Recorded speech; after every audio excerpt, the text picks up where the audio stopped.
달빛 아래 사연 한수 채널 구독자 여러분, 오늘도 시청해주셔서 감사합니다.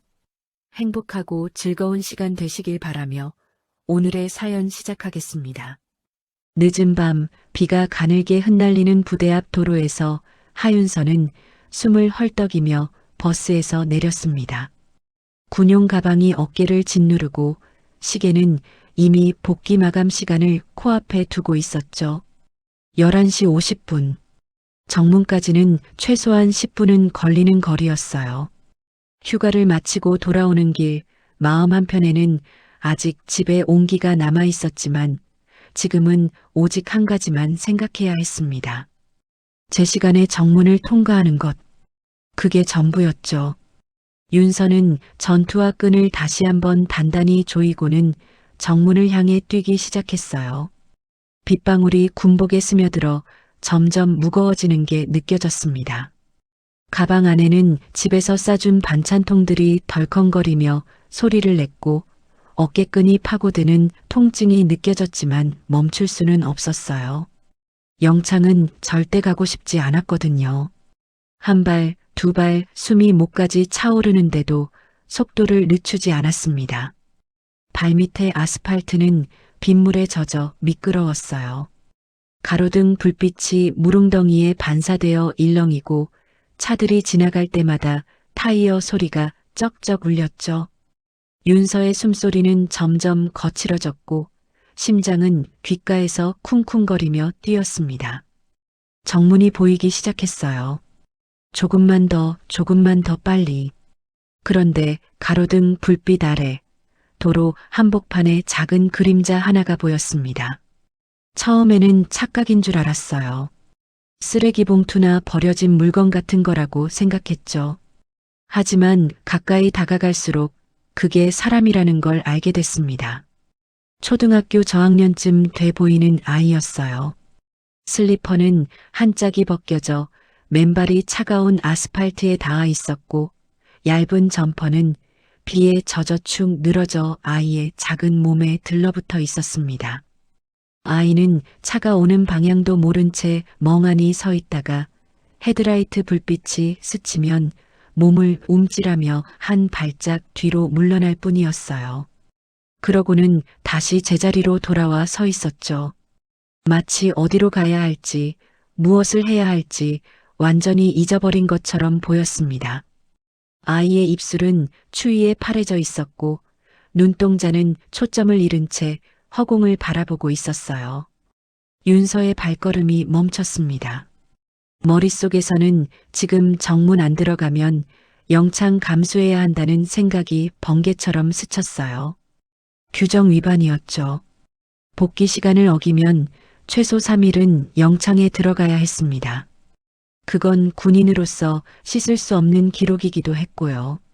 하지만 동시에 휴가 나가던 날 자신을 끝까지 잡고 울던 산골 마을 조카 얼굴이 겹쳐졌습니다. 그 아이도 이렇게 작았었어요. 그 아이도 이렇게 무서워했었죠. 윤서는 입술을 깨물었습니다. 손이 떨렸어요. 시간은 계속 흘러가고 있었고 선택의 순간은 점점 좁아지고 있었습니다. 차 한 대가 경적을 울리며 아이 쪽으로 다가왔어요. 빛이 아이를 완전히 삼킬 듯 다가왔고 아이는 그저 눈을 감아버렸습니다. 윤서는 더 이상 생각하지 않았어요. 몸이 먼저 움직였죠. 가방을 내팽개치고 아이에게 달려가 무릎을 굽혔습니다. 차가 바로 코앞까지 다가왔고 윤서는 아이를 안아 올려 인도로 굴러 떨어졌어요. 숨이 막혔습니다. 등이 아팠고 팔꿈치가 아스팔트에 긁혀 따끔거렸죠. 하지만 아이는 무사했어요. 차는 경적을 한 번 더 올리고는 그냥 지나가 버렸습니다. 윤서는 아이를 안전한 곳에 내려놓고 조심스럽게 말을 걸었어요. 야, 괜찮아? 집이 어디야? 하지만 아이는 입술만 파르르 떨 뿐 아무 말도 하지 않았습니다. 눈은 번들거리며 공포에 질려 있었고 손은 파랗게 얼어 있었어요. 작은 주먹을 꽉 쥔 채였습니다. 윤서는 자신의 외투를 벗어 아이 어깨에 걸쳐 주었죠. 아이는 여전히 아무 말도 하지 않았지만 외투를 꽉 붙잡았습니다. 그때였어요. 멀찍이서 검은 패딩을 입은 중년 남자 하나가 가만히 이쪽을 바라보고 있는 게 보였습니다. 가로등 불빛이 닿지 않는 어둠 속에 서 있었지만 그 시선만큼은 또렷하게 느껴졌어요. 그 시선이 묘하게 차갑고 날카로웠습니다. 윤서는 본능적으로 아이를 자기 뒤로 감쌌죠. 남자는 잠시 서 있다가 조용히 어둠 속으로 사라졌습니다. 마치 처음부터 없었던 것처럼요. 정문에서는 이미 헌병초소의 원사 김재식이 짜증 섞인 목소리로 고함을 지르고 있었어요. 하윤서 하사, 복귀 시간 넘긴 거 몰라. 당장 뛰어와. 윤서는 숨을 몰아쉬며 아이의 손을 잡고 대답했습니다. 원사님, 여기 아이가 길을 잃은 것 같습니다. 하지만 돌아온 건 차가운 한마디였죠. 그딴 건 민간인 문제고 넌 지금 군인이야. 먼저 들어와서 보고부터 해. 부대 아니냐, 길 잃은 아이냐. 윤서는 잠시 눈을 감았다 뜬 뒤 아이의 손을 더 세게 잡았습니다. 작은 손이 차갑게 떨리는 게 느껴졌어요. 알겠습니다. 아이도 같이 데리고 들어가겠습니다. 그 순간 정문 안과 밖의 공기가 갈라지듯 팽팽해졌어요. 김재식의 얼굴이 굳어졌고 다른 헌병들도 어리둥절한 표정으로 이쪽을 바라봤습니다.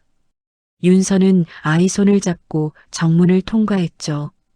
이 장면이 훗날 모든 사건의 시작이 되리라곤 그 누구도 몰랐습니다. 정문 안헌병대 사무실은 차가운 형광등 불빛으로 가득했습니다. 낡은 책상 위에는 서류들이 어지럽게 쌓여 있었고 벽에는 각종 규정과 경고문이 빼곡하게 붙어 있었죠. 젖은 군복과 흙 묻은 전투화를 신은 윤서는 아이와 함께 서 있었어요. 아이는 여전히 윤서의 외투를 꽉 붙잡고 있었고 고개를 푹 숙인 채 말이 없었습니다. 김재식 원사는 책상에 앉아 짜증 섞인 표정으로 윤서를 노려봤어요. 그의 손가락이 책상을 탁탁 두드리는 소리가 사무실 안에 울렸습니다. 그 소리가 점점 빨라지더니 마침내 손바닥으로 책상을 세게 내리쳤죠. 너 지금 규정 위반이 몇 개인 줄은 아냐? 복귀 지연에 민간인 데리고 정문 통과, 보호자 확인도 없이 부대 안으로 들여와 윤서는 숨을 고르며 상황을 설명하기 시작했습니다. 차에 치일 뻔한 아이였습니다. 혼자 두면 위험해서 위험하든 말든 넌 군인이야. 이런 건 경찰서로 보내면 끝나는 거야. 김재식의 목소리는 점점 높아졌어요. 그는 의자를 뒤로 밀고 일어서며 윤서에게 다가왔습니다. 윤서보다 머리 하나는 더 큰 체구였죠. 그는 윤서를 내려다보며 말했습니다. 넌 지금 내 처지를 모르는 거야? 복귀 시간 어긴 거 하나만으로도 징계감인데 민간인까지 끌고 들어왔어. 이거 어떻게 처리할 건데? 윤서는 입술을 깨물었어요. 말대꾸하고 싶었지만 군대에서 원사에게 말대꾸한다는 건 상황을 더 악화시킬 뿐이라는 걸 알고 있었습니다. 그저 고개를 숙이고 참을 수밖에 없었죠. 김재식은 아이에게 시선을 돌렸습니다. 이름이 뭐냐? 아이는 대답하지 않았어요. 고개만 더 깊이 숙였을 뿐이었죠. 집 어디냐? 부모님 전화번호는? 여전히 대답이 없었습니다. 김재식은 혀를 차며 다시 책상으로 돌아갔어요. 그리고 전화기를 들어 어딘가에 전화를 걸려고 했습니다. 바로 그때였어요. 헌병실 문이 벌컥 열리며 아까 어둠 속에서 봤던 검은 패딩의 중년 남자 정무혁이 들어왔습니다. 그는 숨을 헐떡이며 안으로 들어왔지만 눈빛만큼은 차갑게 가라앉아 있었어요. 아, 여기 있었네요. 우리 조카입니다. 김재식의 표정이 순식간에 풀렸습니다. 마치 구세주라도 만난 것처럼 안도하는 표정이었죠. 아, 보호자 되십니까? 아이가 길을 잃은 모양입니다. 신분증 좀 확인하고 데리고 나가시면 되겠습니다. 정무역은 지갑에서 신분증을 꺼내 건넸어요. 김재식은 대충 훑어보더니 고개를 끄덕였습니다. 윤서는 그 모습을 보며 본능적으로 불안함을 느꼈어요. 너무 쉽게 넘어가는 것 같았습니다. 보호자 확인이라는 게 고작 신분증 한번 보는 거였다니요. 아이는 남자를 보자마자 몸을 떨며 윤서 옆으로 더 바짝 다가붙었습니다. 작은 손이 윤서의 군복을 꽉 움켜쥐었고 숨소리가 가빠졌어요. 윤서는 아이의 반응을 놓치지 않았습니다. 이건 아니었어요.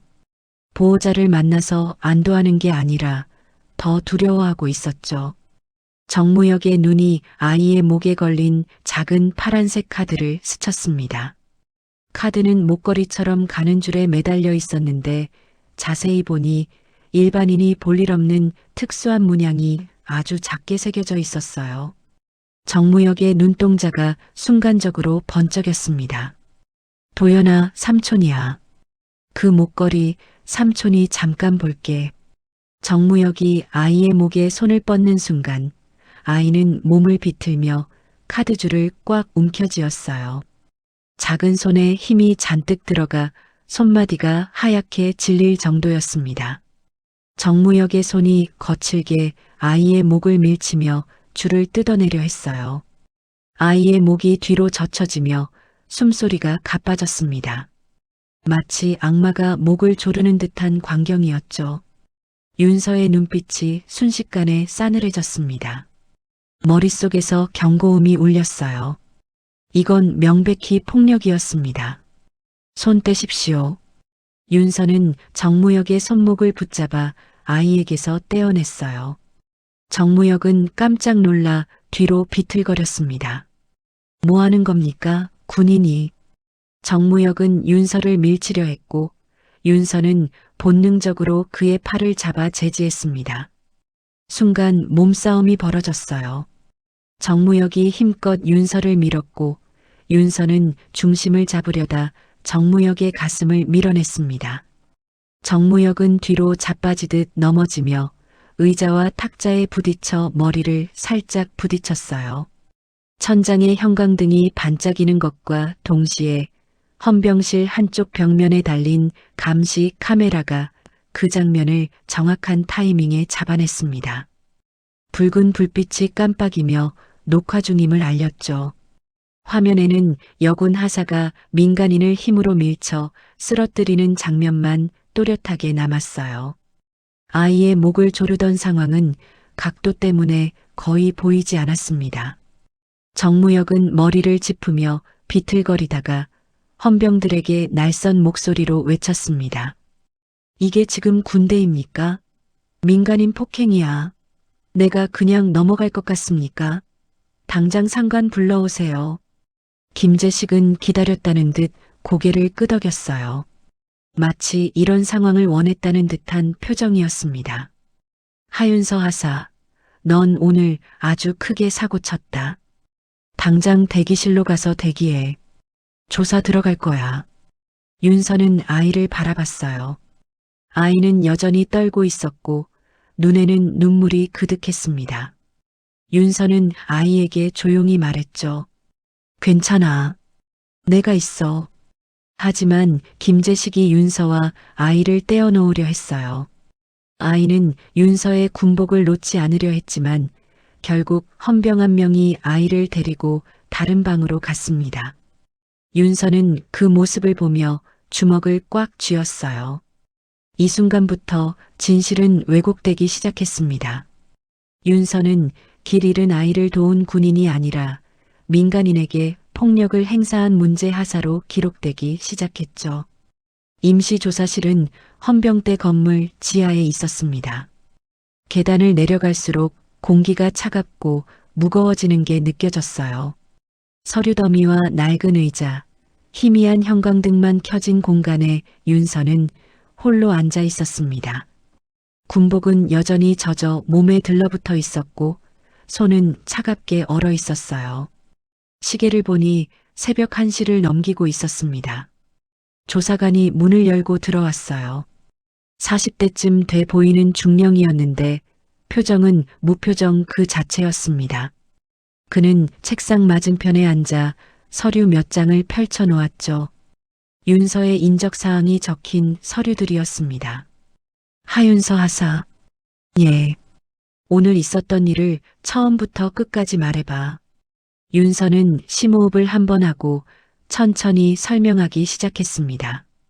버스에서 내린 것부터 도로 한복판에서 아이를 발견한 것, 아이가 차에 치일 뻔한 것, 정문으로 데리고 들어온 것, 가리고 헌병실에서 벌어진 일까지요. 말하는 동안 조사관은 아무 표정 변화도 없이 듣고만 있었습니다. 그래서 왜 민간인을 밀쳤나? 아이 목걸이를 빼앗으려 했습니다. 아이가 명백히 두려워하고 있었고 그 남자의 손이 아이 목을 조르듯이 그건 하사주관적 판단이고 영상에는 그게 안 나와. 조사관은 노트북을 돌려 윤서에게 보여줬어요. 화면에는 헌병실 CCTV 영상이 재생되고 있었습니다. 각도 때문에 정무역이 아이의 목을 건드리는 장면은 거의 보이지 않았어요. 대신 윤서가 정무역의 손목을 잡고 그를 밀어내는 장면만 선명하게 나왔습니다. 정무역이 뒤로 넘어지며 의자에 부딪히는 장면도요. 영상에는 민간인을 군인이 밀친 것만 나와. 그것도 꽤 세게. 윤서는 입술을 깨물었습니다. 영상은 거짓말을 하지 않는다고들 하지만 영상도 모든 걸 보여주지는 못했어요. 각도와 타이밍에 따라 진실은 얼마든지 왜곡될 수 있었습니다. 다시 한번 보십시오. 제가 그 남자를 밀기 전에 그 남자 손이 아이 목 쪽으로 가는 게 보일 겁니다. 조사관은 영상을 다시 재생했어요. 천천히 프레임 단위로 넘겨가며 봤습니다. 하지만 각도가 애매했어요. 정무역의 손이 아이 쪽으로 가는 건 맞지만 그게 목을 조르는 건지 단순히 손을 뻗는 건지 명확하지 않았습니다. 명확하지 않아. 법정에서도 이건 증거로 채택되기 어려워. 그 순간 벽에 걸린 작은 TV에서 뉴스 특보가 나왔습니다. 평소엔 꺼져 있던 TV였는데 누군가 켜놓았나 봤어요. 기자의 목소리가 조용히 흘러나왔습니다. 속보입니다. 오늘 오후 합동참모본부 의장 이태권 장군의 손자가 실종된 것으로 알려져 군과 경찰이 수색에 나섰습니다. 손자는 아직 7살로 오후 5시경 서울 용산구 자택 근처에서 마지막으로 목격됐습니다. 현재 경찰과 군 헌병대가 합동 수색 작전을 펼치고 있으며 윤서의 심장이 덜컥 내려앉았습니다. 숨이 막히는 것 같았어요. 합참의장 손자라니. 머릿속으로 아이의 얼굴이 번개처럼 스쳐갔습니다. 파란 얼굴, 떨리는 손, 말 못하는 입술.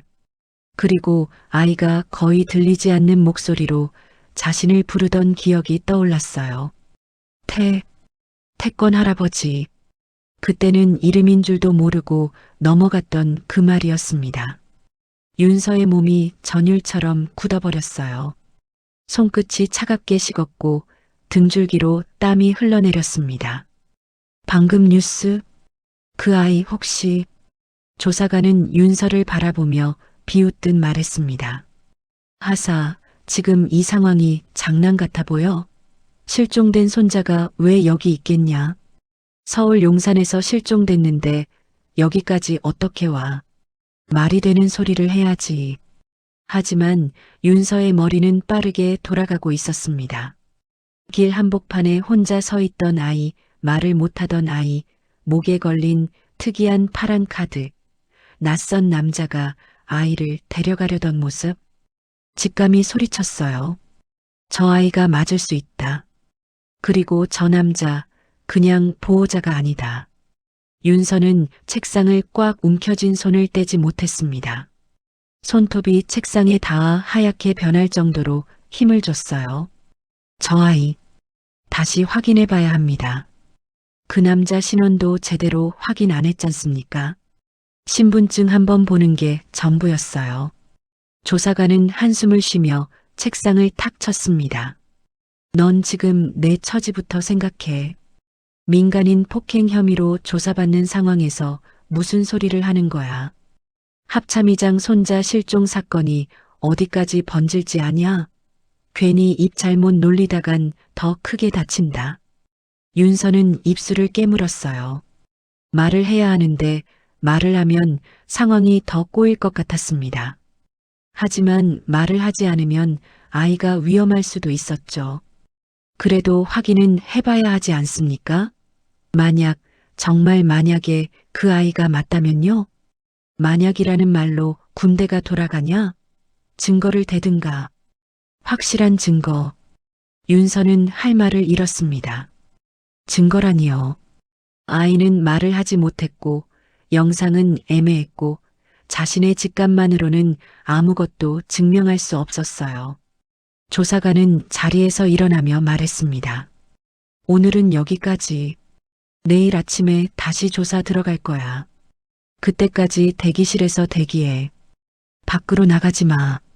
문이 닫히고 윤서는 홀로 남았습니다. 어둠 속에서 형광등 소리만 웅웅거렸어요. TV에서는 여전히 뉴스가 나오고 있었습니다. 합참의장의 손자를 찾기 위해 수백 명의 인력이 투입됐다는 소식이었죠. 윤서는 창문 너머로 밤하늘을 바라봤습니다. 별이 하나도 보이지 않는 캄캄한 밤이었어요. 어둠 속에서 진실을 본 사람은 단 한 명뿐이었습니다. 하지만 그 한 명의 말은 아무도 들으려 하지 않았죠.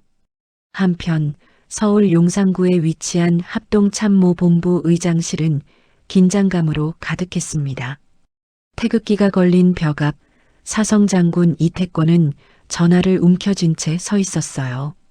그의 손은 미세하게 떨리고 있었고 얼굴에는 평소의 위험 대신 깊은 걱정이 새겨져 있었습니다.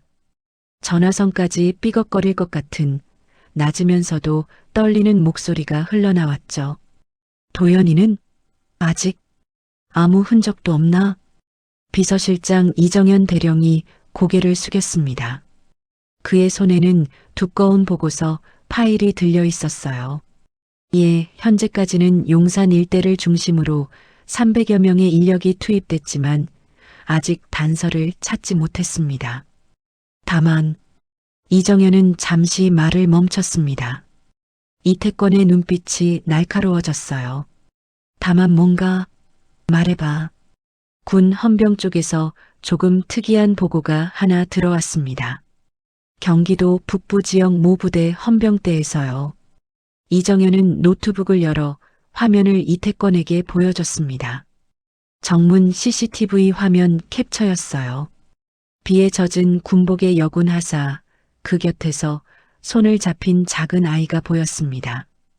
아이의 얼굴은 화질 때문에 정확히 보이지 않았지만 체구와 옷차림은 실종 신고된 도연과 비슷했어요. 이 여군 하사가 마지막으로 아이와 함께 찍힌 사람입니다. 시간은 오늘 밤 11시 55분경입니다. 이태권은 화면에 눈을 고정했습니다. 손으로 화면을 가리키며 확대를 요청했어요. 더 크게 볼 수 있나? 화면이 확대됐습니다. 아이의 목 부분이 클로즈업 됐죠. 그곳에는 가느다란 줄에 매달린 파란색 카드가 보였어요. 이태권의 눈동자가 커졌습니다. 저 카드. 예, 저희도 그 부분을 주목했습니다. 색상과 크기가 의장님께서 손주에게 주셨다는 특수 출입 카드와 유사합니다. 이태권의 손이 떨렸습니다. 그 카드는 일반인은 절대 가질 수 없는 것이었어요. 합참의장 전용 보안망과 연동된 특수 등급 카드였죠. 도연에게 준 것은 만약의 사태를 대비한 것이었는데 설마 정말로 그런 일이 벌어질 줄은 몰랐습니다. 그런데 지금은 민간인 폭행 혐의로 조사를 받고 있다고 했나? 예, 헌병실에서 민간인과 몸싸움이 벌어졌다고 합니다. 그 민간인이 자신을 아이의 보호자라고 주장했고 여군 하사가 그를 밀쳐 넘어뜨렸다는 내용입니다. 이태권은 다시 화면을 바라봤어요. 다른 각도의 영상이 재생됐습니다. 여군 하사가 아이를 자기 뒤로 감싸며 남자를 밀어내는 순간이었죠. 그 장면을 보는 순간 이태권의 눈매가 번개처럼 치켜 올라갔습니다. 영상 다시 한번 재생해봐. 천천히.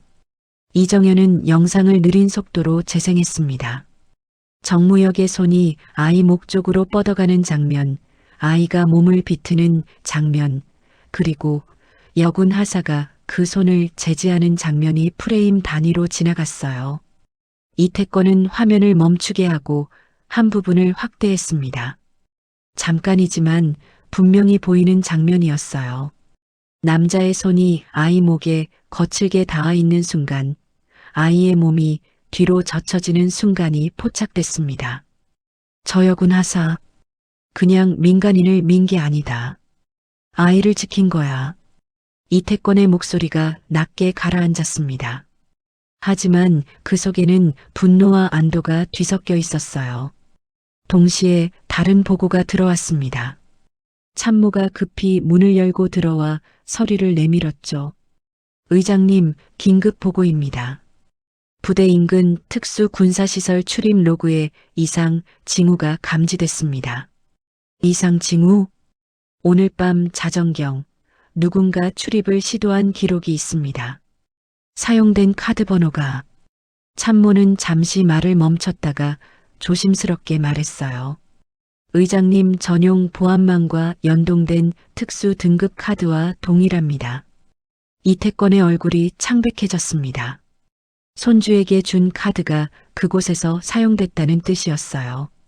그건 도연이가 그곳에 있다는 의미이기도 했지만 동시에 누군가 도연을 이용해 기밀 시설에 접근하려 했다는 의미이기도 했습니다. 출입 기록, 지금 당장 다 가져와. 그리고 그 시설 주변 CCTV 영상 전부 확보해. 예, 알겠습니다. 참모가 나가고 이태권은 창밖을 바라봤어요. 서울 시내의 불빛이 반짝이고 있었지만 그의 눈에는 아무것도 들어오지 않았습니다. 머릿속에는 오직 손주 생각뿐이었죠. 이정현이 조심스럽게 물었습니다. 의장님, 이 사건을 공식적으로 보고할까요? 이태권은 고개를 저었습니다. 아니, 아직은 안 돼. 이건 단순 실종이 아니야. 기밀시설 출입 카드 도난에 정체불명의 남자까지. 공식 보고 체계로 가면 상황이 더 복잡해질 수 있어. 그럼 어떻게 하시겠습니까? 이태권은 입술을 깨물어 피맛이 느껴지는 것도 잊은 채 조용히 한마디를 내밀었습니다. 각 군 주요 지휘관들에게 비상소집 명령 내려. 공식 보고 말고 내 이름으로. 내가 빚진 사람들 다 불러. 이정현의 눈이 커졌습니다. 그 말의 의미를 알고 있었거든요.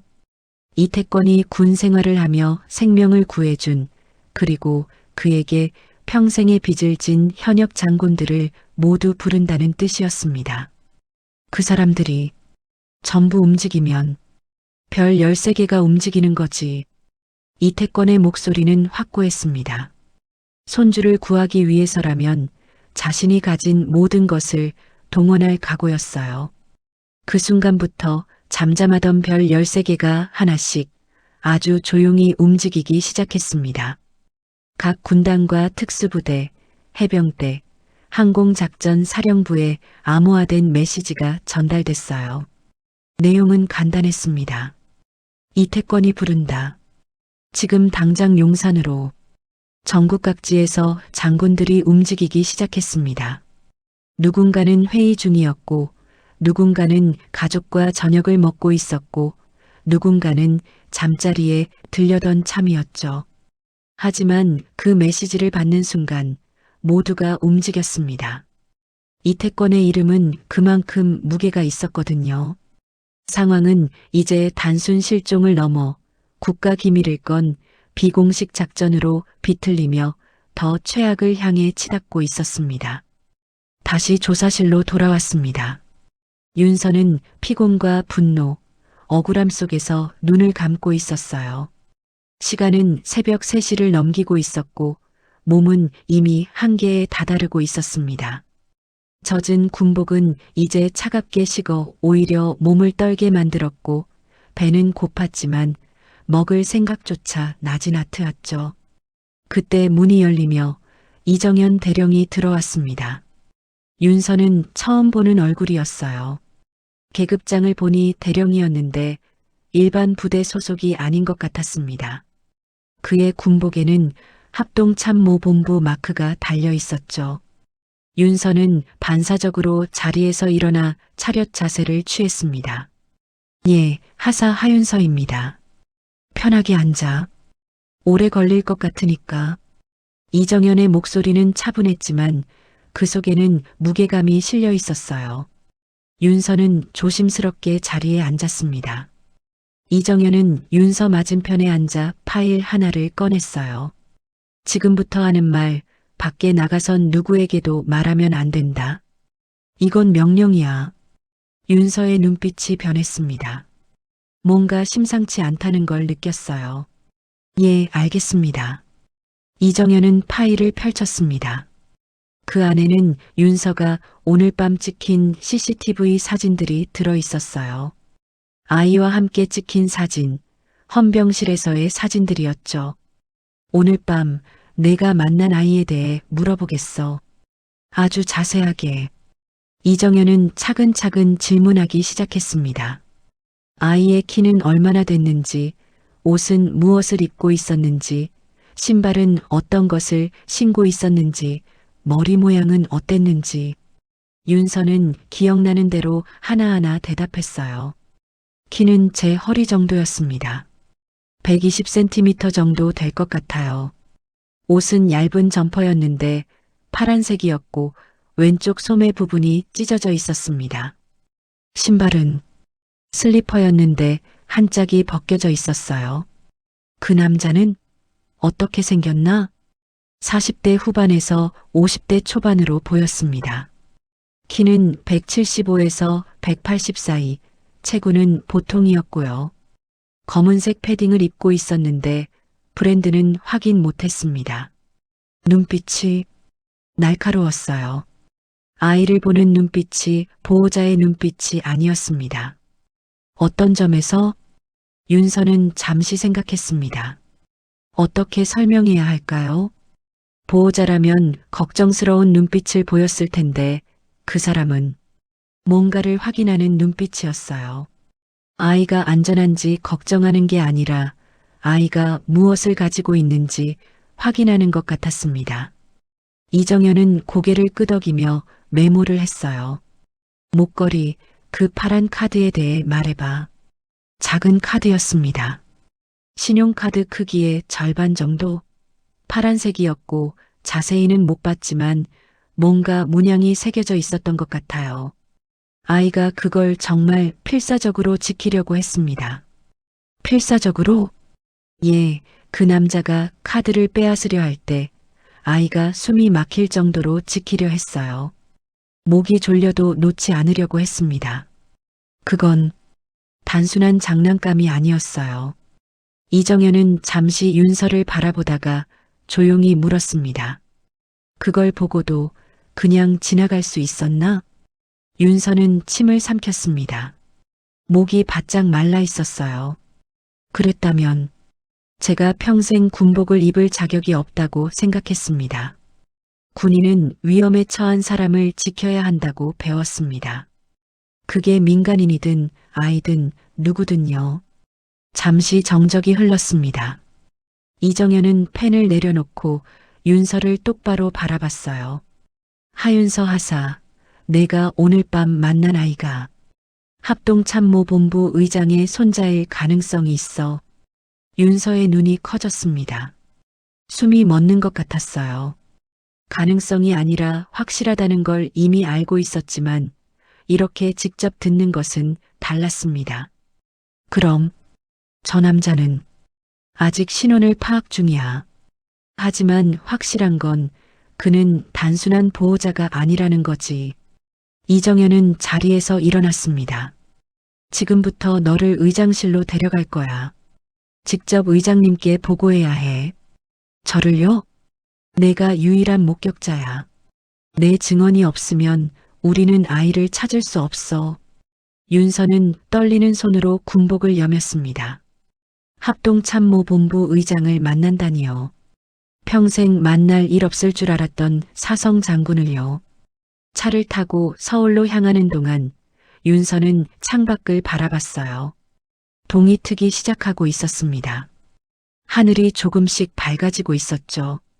하지만 윤서의 마음은 여전히 어두웠습니다. 아이는 지금 어디에 있을까요? 무사할까요? 합동참모본부에 도착했습니다. 경비가 삼엄했어요. 여러 검문을 거쳐 드디어 의장실 앞에 섰습니다. 문이 열리자 태극기 앞에서 서 있는 이태권의 넓고 무거운 어깨가 보였어요. 머리에는 세월의 흰 머리가 섞여 있었지만 눈빛은 여전히 전장의 선 장군 그 자체였습니다. 하윤서 하사. 예, 하사 하윤서입니다. 윤서의 목소리는 떨렸습니다. 긴장 때문이기도 했지만 피로 때문이기도 했어요. 이태권은 윤서를 똑바로 바라봤습니다. 그의 눈빛은 날카로웠지만 그 속에는 깊은 걱정이 담겨 있었어요. 내 손자를 본 것 같다고 했나? 윤서는 숨을 한번 들이마신 뒤 눈을 피하지 않고 대답했습니다. 예, 확신은 아니지만 제가 본 그 아이가 뉴스 속 아이와 너무도 닮았습니다. 그리고 아이가 한 말이 있었어요. 무슨 말? 태권 할아버지. 라고요. 아주 작은 목소리로 거의 들리지 않을 정도로 말했습니다. 이태권의 몸이 흔들렸습니다. 그는 책상을 붙잡으며 눈을 감았어요. 잠시 후 다시 눈을 떴을 때는 눈가가 붉어져 있었습니다. 도연이가 맞구나. 윤서의 말 하나하나를 들으며 이태권의 손이 떨리는 것이 아주 살짝 보였습니다. 그는 고개를 돌려 창밖을 보며 낮게 말했어요. 내가 아니었으면 그 아이는 이미 도로 한복판에서 차에 치여 죽었겠지. 아니면 그 남자에게 끌려가 영영 돌아오지 못했을 수도 있고. 이태권은 고개를 숙였습니다. 내 아들은 작전 중에 아이 얼굴을 보지 못했어. 그 아이는 평생 아버지 얼굴을 보지도 못하고 결국 한 번도 못 보고 떠났지. 그리고 조용히 결론을 내렸습니다. 하사, 내 얘기를 믿겠다. 그리고 내 도움이 필요해. 이 말은 한여군 하사를 용의자에서 동맹으로 바꾸는 순간이었습니다. 동이 트기 시작하는 새벽 밤하늘을 가르며 군용 헬기 여러 대가 연달아 이륙했습니다. 프로펠러 소리가 어둠을 찢으며 울려 퍼졌어요. 각 군단과 특수부대, 해병대, 항공작전 사령부에서 장군들이 움직이기 시작한 겁니다. 이태권의 생명을 2번이나 구해준, 그리고 그에게 평생의 빚을 진 현역 장군들이 호출을 받았죠. 첫 번째 헬기에는 육군 제1군단장 박성민 중장이 타고 있었습니다. 그는 20년 전 최전방 교전 중 적의 포격을 받아 쓰러졌을 때 이태권이 직접 업고 후송한 덕에 목숨을 건졌어요. 두 번째 헬기에는 특전사령관 최진호 소장이 타고 있었죠. 그는 5년 전 해외 작전 중 인질로 잡혔다가 이태권의 결단으로 구출됐습니다. 헬기 안에서 한 장군이 낮게 중얼거렸어요. 합참의장이 직접 불렀다고? 옆에 앉은 장군이 고개를 끄덕였습니다. 아직 공식 작전명이 없다더라. 비공식 출동이란다. 이태권 장군 개인 명의로. 무슨 일이길래? 손주란다. 윤도현. 7살. 헬기 안이 순간 조용해졌습니다. 모두가 이태권의 아들 이야기를 알고 있었어요. 작전 중 전사한 아들, 그리고 남겨진 어린 손주. 이태권이 얼마나 그 아이를 아끼는지도 다들 알고 있었죠. 한 장군이 창밖을 바라보며 말했습니다. 우리가 저 아이에게 빚을 졌지. 이태권 장군이 없었다면 지금 이 자리에 우리도 없었으니까. 다른 장군들도 고개를 끄덕였어요. 별 2개, 3개, 별 하나. 각기 다른 계급장이 어두운 헬기 내부에서 흔들렸습니다. 그들 가슴에는 똑같은 이름 하나가 박혀 있었어요. 윤도현. 한편 윤서가 있던 부대의 헌병대는 혼란에 빠져 있었습니다. 김재식 원사는 하늘을 가르는 헬기 소리에 어색한 표정을 지었어요. 새벽에 웬 헬기 소리인가 싶었는데 곧이어 부대 정문에는 검은 차량 행렬이 늘어서기 시작했습니다. 저게 뭐야? 한 헌병이 놀라 소리쳤어요. 차량마다 별 무늬 번호판이 달려 있었습니다. 장성급 차량이었죠. 한 대도 아니고 여러 대였어요. 저 차, 저건 군단장급 이상인데 왜 우리 부대에? 헬기에서 장군들이 내리기 시작했습니다. 첫 번째로 내린 박성민 중장의 어깨에는 별 3개가 빛났어요. 두 번째로 내린 최진호 소장의 어깨에는 별 2개가 달려 있었습니다. 그 뒤로 연달아 장군들이 내렸죠. 별 하나짜리 준장들도 있었고 별 2짜리 소장들도 있었습니다. 김재식은 급히 차렷 자세를 취하며 경례를 올렸어요. 다른 헌병들도 황급히 따라했습니다. 하지만 장군들은 그들을 거들떠보지도 않았어요. 곧장 헌병대 건물 안으로 들어갔습니다. 도대체 무슨 일이야? 김재식의 목소리는 떨리고 있었습니다. 뭔가 잘못됐다는 걸 직감적으로 느꼈어요. 그리고 그 중심에 자신이 있다는 것도요. 장군들은 조사실로 향했습니다. 하지만 그곳은 이미 비어 있었어요. 윤서는 이미 서울로 떠난 뒤였죠. 박성민 중장이 김재식을 불렀습니다. 하윤서 하사는 어디 있나?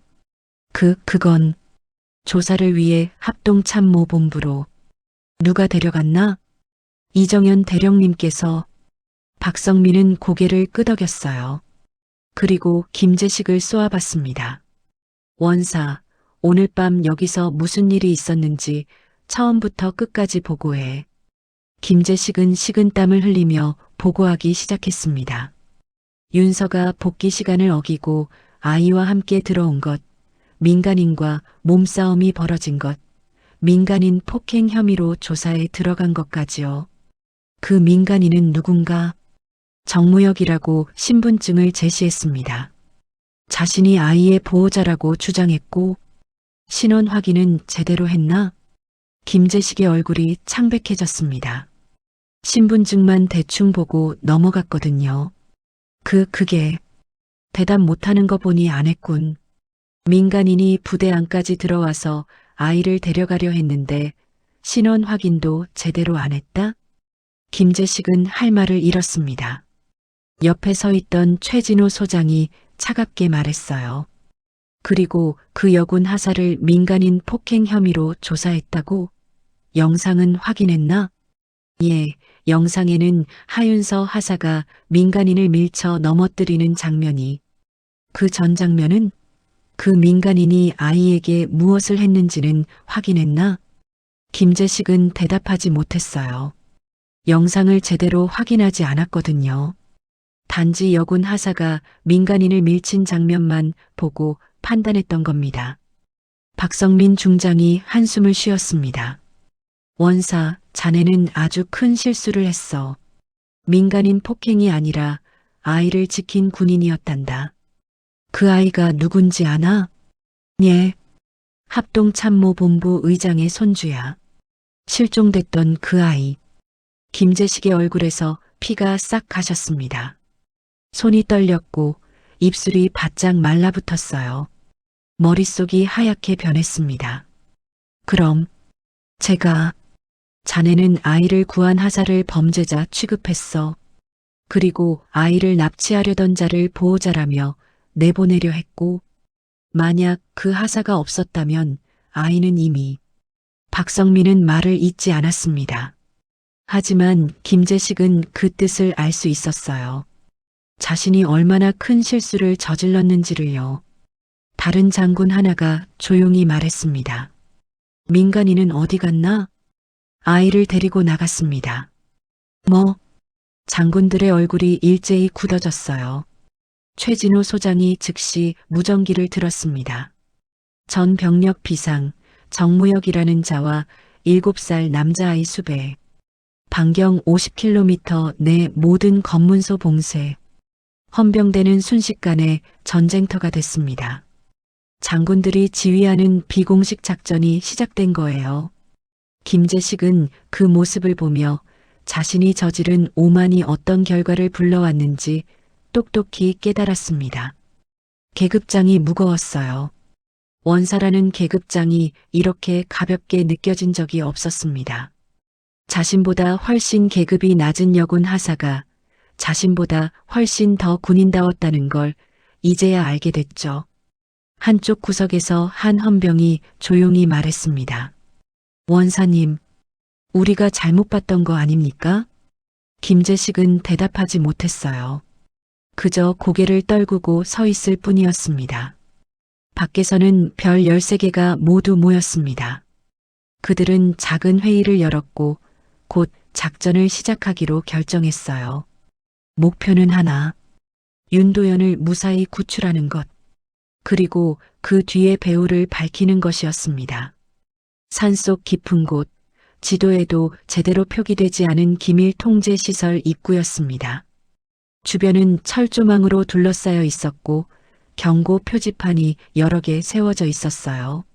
민간인 출입 금지, 촬영 금지, 무단 침입 시 총격 경고. 하지만 정무혁은 그런 것들에 개의치 않았습니다.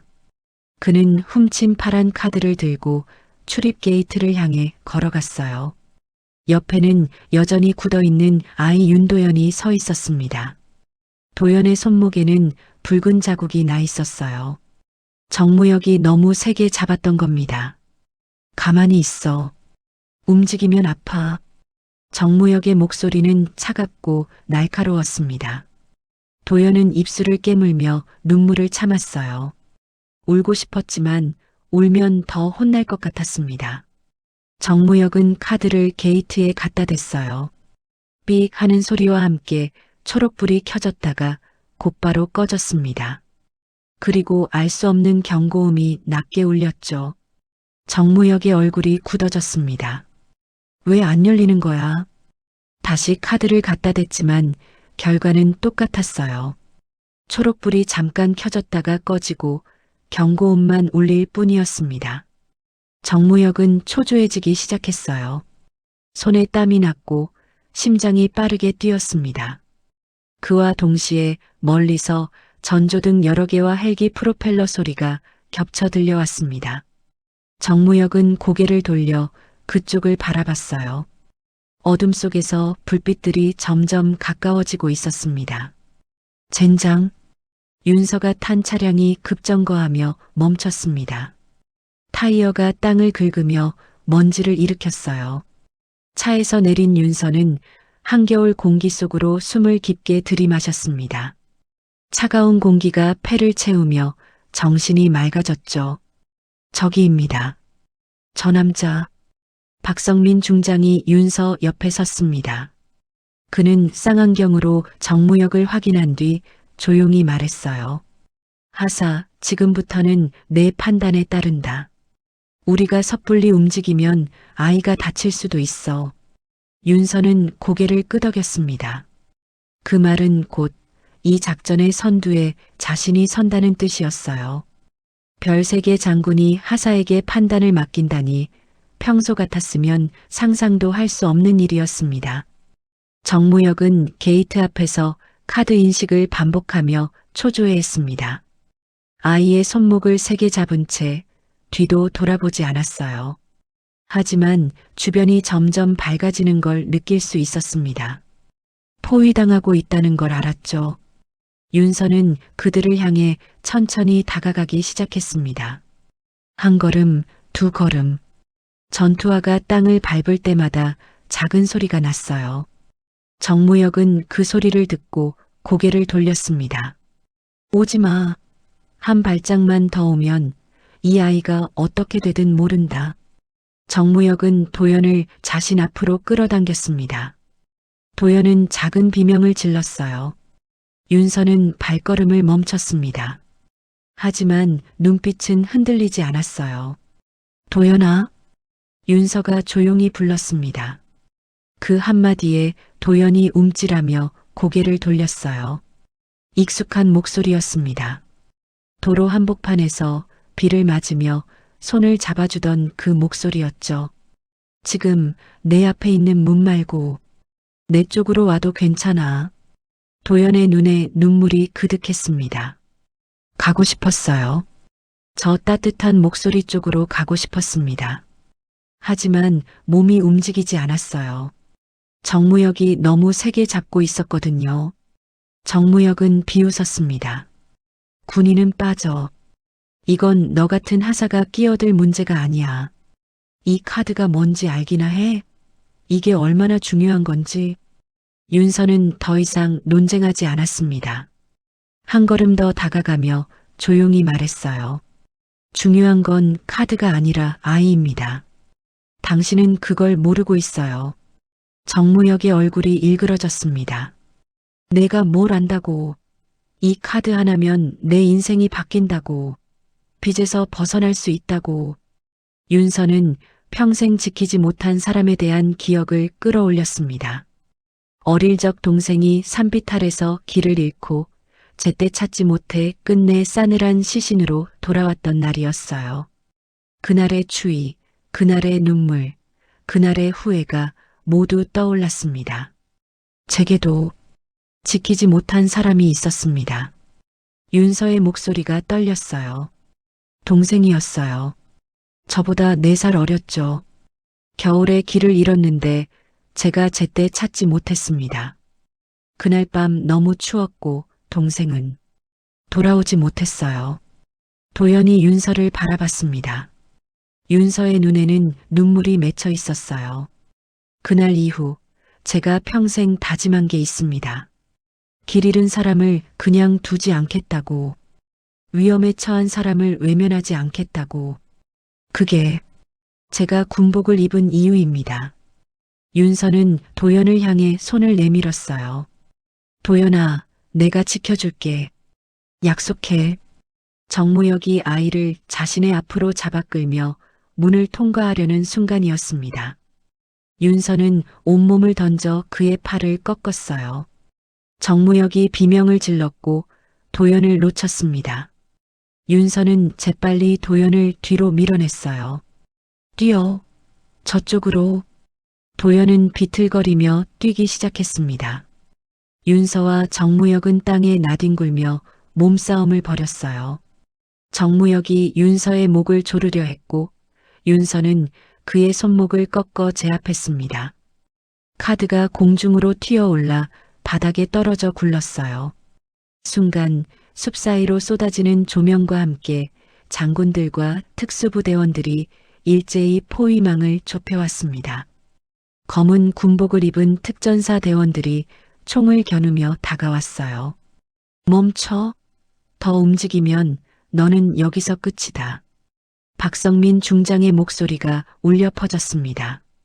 정무역은 마지막 발악처럼 몸을 일으키려 했지만 이미 윤서의 무릎이 그의 어깨를 아래로 누르고 있었어요. 특전사 대원들이 달려와 정무역을 완전히 제압했습니다. 윤서는 숨이 가빠지는 와중에도 도연이 다쳤는지부터 확인했습니다. 도연은 멀찍이 떨어진 곳에서 쪼그리고 앉아 울고 있었어요. 도연아, 괜찮아? 어디 안 다쳤어? 윤서가 다가가자 도연은 떨리는 눈으로 윤서를 바라봤습니다. 그리고 처음으로 또렷한 목소리로 말했어요. 윤서 이모. 그 한마디에 윤서의 눈가가 붉어졌습니다. 도연은 윤서의 품에 안겼고 한참을 울었어요. 윤서도 도연을 꽉 안으며 눈물을 흘렸습니다. 정무역은 결국 완전히 제압됐고 그의 뒤에서 조용히 움직이던 내부 공모자들까지 별 13개가 지휘하는 작전으로 모두 체포됐습니다. 기밀시설을 노린 조직적 범죄였던 거예요. 며칠 뒤 조용한 부대 연병장이었습니다. 아침 햇빛이 서서히 올라오는 가운데 간이 의자가 하나 놓여 있었고 그 앞에 하윤서 하자가 서 있었어요. 군복은 다림질이 깔끔하게 되어 있었고 전투화는 반짝반짝 빛났습니다. 하지만 윤서의 표정은 긴장으로 굳어 있었죠. 정문에서부터 검은 차량들이 천천히 들어오기 시작했습니다. 한 대, 두 대, 세 대. 모두 13대의 차량이 줄지어 들어왔어요. 문이 열리며 별 하나, 둘, 셋, 4개가 박힌 장군들이 차례로 내렸습니다. 합쳐 13개의 별이었죠. 부대원들은 연병장 양옆의 도열에 숨을 죽이며 이 광경을 지켜봤습니다. 민간인 폭행 혐의로 영창 갈 뻔했던 여군 하사가 지금은 별 13개의 중심에 서 있었어요. 누구도 감히 소리내지 못했습니다. 그들 뒤에서 말끔한 정장을 입은 합참의장 이태권이 걸어 나왔습니다. 그의 손에는 작은 손 하나가 꼭 잡혀 있었어요. 윤도현이었습니다. 도현은 깨끗한 옷을 입고 있었고 얼굴에는 생기가 돌아와 있었죠. 하지만 여전히 윤서를 보기 전까지는 긴장한 표정이었습니다. 도현이 윤서를 발견하자마자 얼굴이 환해졌어요. 이태권의 손을 놓고 윤서에게 달려가려다가 주변의 엄숙한 분위기에 멈칫했습니다. 이태권이 부드럽게 말했어요. 가도 돼. 도현은 그제야 윤서에게 달려갔습니다. 윤서는 무릎을 굽혀 도현과 눈높이를 맞췄어요. 도현이 윤서를 꽉 안았습니다. 이모. 응, 도현아. 괜찮았어? 응. 할아버지가 맛있는 것도 많이 사주고 병원에서 검사도 받았어. 이제 안 아파. 윤서는 도현의 손목을 살펴봤습니다. 붉은 자국은 많이 사라졌지만 아직 희미하게 남아 있었어요. 윤서의 눈가가 다시 붉어졌습니다. 이태권이 윤서 앞에 멈춰섰습니다. 윤서는 재빨리 일어나 차렷 자세를 취했어요. 하윤서 하사. 예, 하사 하윤서입니다. 이태권은 잠시 말을 잇지 못했습니다. 그의 눈빛은 복잡했어요. 감사함, 미안함, 존경이 모두 섞여 있었습니다. 손주 도연이 윤서 옆으로 다가가 조심스럽게 손을 잡았어요. 이모가 날 살려줬지. 할아버지. 연병장에 서 있던 부대원들 중 몇몇의 눈가가 붉어졌습니다. 김재식 원사는 멀찍이 떨어진 곳에서 계급장도 없이 서 있었어요. 그는 이 광경을 보며 고개를 숙였습니다. 이태권은 군인답게 그리고 한 사람의 할아버지로서 말했습니다. 그날 휴가 복귀 시간만 생각했다면 도연이는 여기 없었을 거야. 규정만 생각했다면 내 손주는 영영 돌아오지 못했을 거고. 이태권의 목소리가 잠시 떨렸습니다. 군복을 입는다는 게 뭔지, 군인이 무엇을 지켜야 하는지 너는 몸으로 보여줬어. 규정도 중요하지만 그보다 더 중요한 건 사람이라는 걸 말이야. 그리고 아무도 예상하지 못한 장면이 펼쳐졌습니다.